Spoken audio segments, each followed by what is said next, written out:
নমস্কার বন্ধুরা, welcome my Dutta house kitchen. আজকের রেসিপি হেলাংচার পকোড়া। এই হেলাংচা সাধারণত তিতে হয়, কিন্তু এই পকোড়া খেলে কোনো বাচ্চারা বুঝতেই পারবে না। ফার্স্ট আমরা হেলাংচাগুলোকে ধুয়ে নিয়েছি।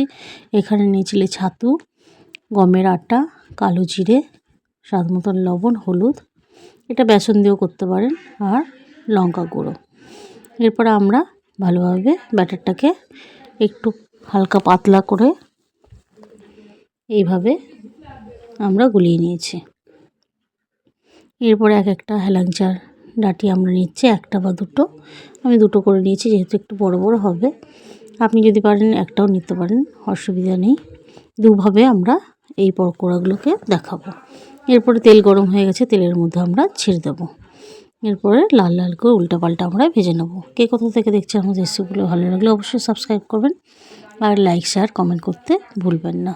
দেখুন বন্ধুরা, এই পকোড়াগুলো শুধুই আপনারা খেয়ে নিতে পারবেন, কোনো কিছুই লাগবে না। এত ভালো লাগে পকোড়াগুলোকে, আর বাচ্চারা বুঝতেই পারবেন না। আর এখানে করেছি আমরা হেলাংচার বেশ বড় বড় পকোড়া। এটা দিতে যদি অসুবিধা হয়, কোনো অসুবিধা নেই। আর এক রকমের আমরা পকোড়া দেখিয়ে দিচ্ছি।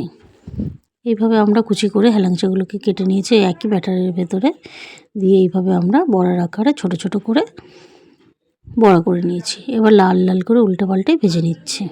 দেখুন বন্ধুরা, হেলাংচা খাওয়া খুবই উপকার, সেটা সবাই জানে। বাচ্চারা খেতে চায় না, কিন্তু তিতো বলে এইভাবে হেলাংচার পকোড়া করবেন, কেউ বুঝতেই পারবেন না।